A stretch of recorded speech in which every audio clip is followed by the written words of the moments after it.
ang pinakamagandang paghihiganti is not to get even. Hindi yung makagawa ng masama sa gumawa sa'yo ng masama.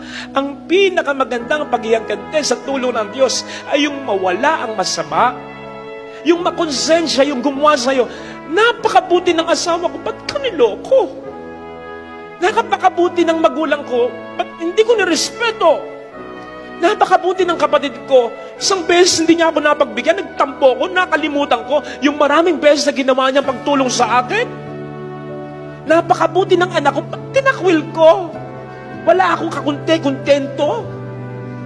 Kapatid, hindi mangyayari yun.